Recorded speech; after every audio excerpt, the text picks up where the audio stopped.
What's going on, guys? Overman back again, and after playing the pretty lackluster campaign in The Division, I really wanted to see what the endgame had to offer because what came before it definitely left a lot to be desired. So you can imagine my disappointment when I found out that there was barely any endgame content at all. For PvE endgame content, all we really have right now are the daily missions, which are the same missions that you played in the campaign, but at higher difficulty levels. There's the daily hard mission and the daily challenge mission. The hard mission will bump up the enemies to level 30 and give all the red bar enemies purple bars with shields. Basically, this means that everything takes more bullets to die, and they dish out more damage as well. So what's the challenge mode like? Basically the same thing, but the enemies are at level 32 instead, which of course means that they can soak up even more damage and dish out a lot more of it as well. And this is where I think the devs really shot themselves in the foot, because the way they increase the difficulty in the challenge missions creates a bunch of problems, and it really doesn't play to the game's strengths. The first problem with this type of difficulty is that it only allows for one particular playstyle, which is sit behind cover, poke out, shoot at the bad guys, reload, rinse, and repeat. If you try and flank in challenge mode, you will get fucked up,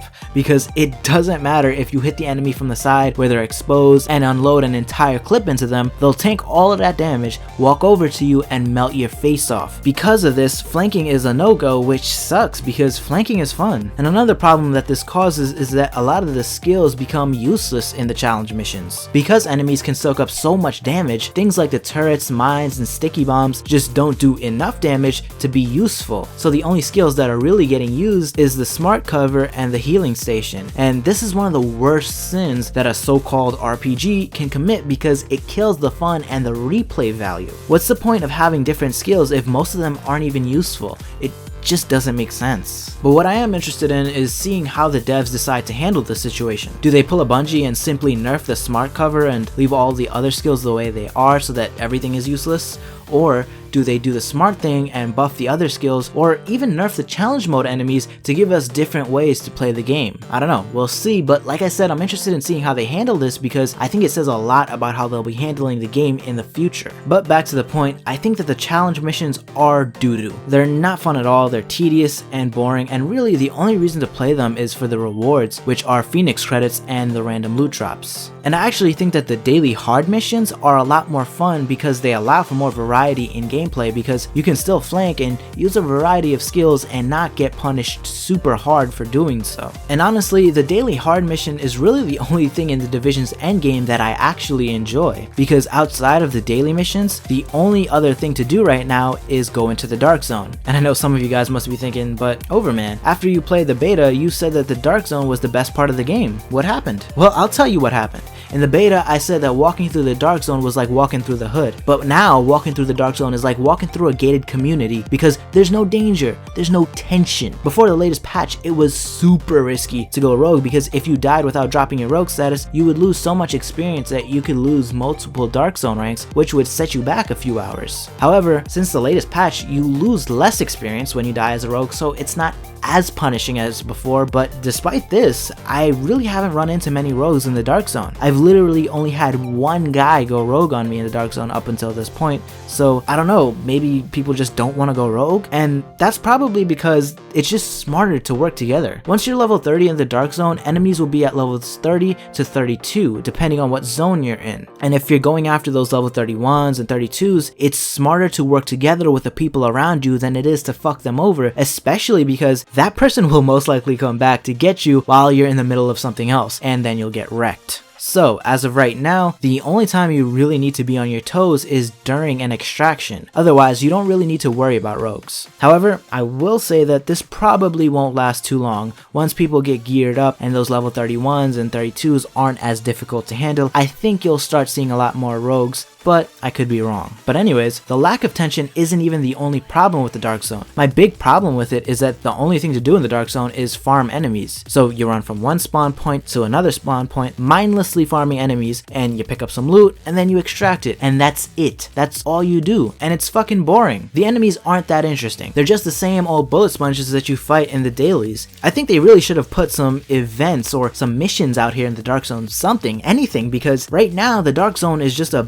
big big waste of an open world, and really, I can say the same thing about the entire map. The light zone, if you will, is pointless once you reach level 30. There's just nothing to do. There's no reason to go killing the enemies out there because they won't drop any useful gear unless it's a named enemy. Those will drop some decent stuff, but those enemies don't respawn once you kill them, so whatever. But more importantly, there's nothing fun to do in this open world. You know, I feel like devs are forgetting why gamers liked open world games so much, because recently I've been seeing quite a few open world games that seem to miss the point of having an open world. The cool thing about open world games back in the day was that they were worth exploring. There were things to find, things to do. They had sandbox, they had secret boss fights. Like, I remember back in the day when I was playing Kingdom Hearts 2, I was just walking around and exploring an area, and then I found this dude named Sephiroth, and I got into the craziest boss battle of my life up until that point, and it was awesome. And in Kingdoms of Amalur, there was a bunch of areas you could go exploring after you beat the main campaign. There were areas where you could find really cool loot, really cool boss fights, and all that good shit. The Division, much like Destiny, has none of that, and it makes me wonder why they even bothered to include an open world. They marketed this game as an open world RPG, but honestly, it's more of a loot and shooter with RPG elements. The main thing that you'll be doing in the Division is trying to max out your character with the best possible gear. How will you be doing that? The first thing you'll be doing is grinding the Dark Zone for purples and to get your rank up. But the thing about the Dark Zone is that you can't buy anything until you're level 30, and by then you'll most likely have a full set of purples that are very similar to the purple gear that the Dark Zone vendors will sell you. So you might get a few upgrades here and there, but nothing serious. The next thing that you're going to be doing is farming the higher level Dark Zones and doing the challenge missions. This is where you'll be getting the best drops in the game, and both will reward you with Phoenix credits. And Phoenix credits are the currency that you're going to be using to buy blueprints for the best gear in the game. And after buying the blueprints for the gear that you want, you'll have to use the high-end materials to craft that gear. And here's where things get really fucking grindy. Your gear will be crafted with somewhat random stats and talents. Each item will have a range for its stats. So for example, you could buy the Vector blueprint and craft 2 of them. Each one of them will come out with slightly different stat rolls and different perk rolls. So one of them might be head and shoulders better than the other, or you know, one of them might have slightly higher damage, but the other one might have slightly better talents. So if you're a picky person, it's gonna take you a long time to get the perfectly rolled gear. And then you gotta worry about keeping your crafting material stocked up because you're gonna be doing lots and lots of gambling. I mean crafting. So some of you might like this if you're really into min-maxing and whatnot, but me personally,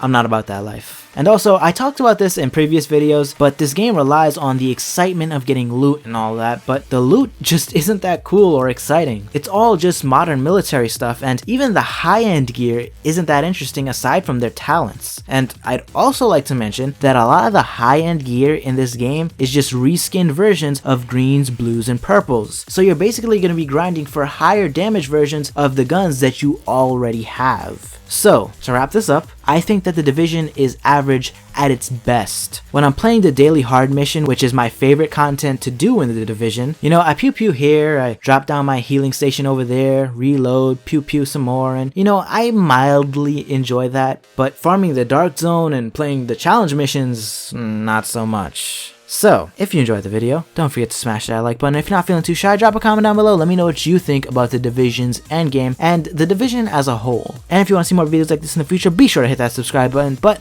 that's it for this one, guys. Over me, out!